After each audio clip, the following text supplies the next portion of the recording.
For today's episode, i-share ko naman sa inyo kung paano ako magluto ng napakasarap at napakasolid na Jollibee style chicken neck. At syempre, gagawa pa tayo ng napakasarap na sausawan. Kaya tara, simulan na natin to mga kasolid. At after kong bumili ng nasa 2 kilong liig ng manok sa public market, ay dali-dali ko itong tinanggal sa plastic at tinan nyo naman ang quality. Napakaganda mga kasolid. Bale, ang unang gagawin natin dito mga kasolid, aalisin ko lang muna yung 2 parang straw dito sa liig para siguradong malinis. Maraming salamat sa mga bagong viewers at followers dyan.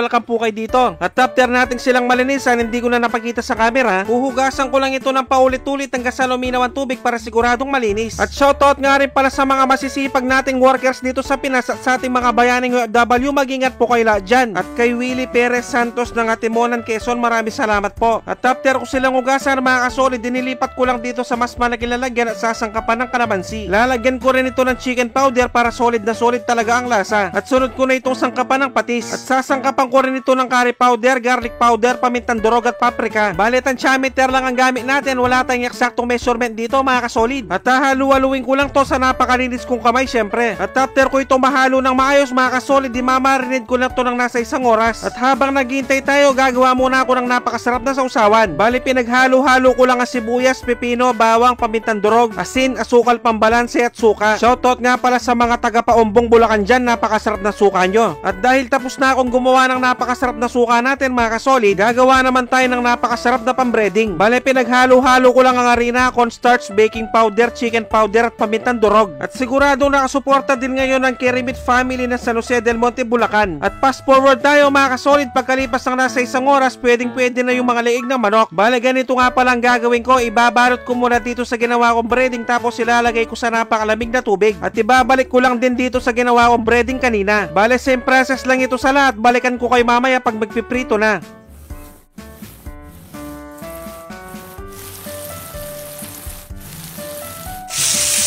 At kung umabot na kayo sa part ng episode na to mga kasolid, pwedeng paki-comment naman kung tagasan ka para malaman ko kung saan umabot ang video to. Maraming salamat. At paki-rate naman 1 to 10 ang recipe natin ngayon mga kasolid. Maraming salamat. At dahil luto na ang aking napakasarap at napakasolid na Jollibee style chicken neck, magpe-plating na tayo. At syempre, dito na tayo sa pinaka-exciting part, ang tikiman time yun no. At tignan nyo naman ang itsura, napakasolid mga tampo. Sus Mariosep, kanyama na po. Grabe mga kasolid, para ka na rin kumain ng chicken neck version ng Jollibee. At isasawsaw mo pa dito sa ginawa ko napakasarap na suka, sobrang napakasolid nito. At siguradong mapapahanap ka talaga ng kanin pag ganito ang ulam mo. At eto nga rin pala yung sinasabi nilang unang kagat, kanin agad. At bibigyan ko na kayo ng pangmalakasang perfect bite para dito, mga tampo.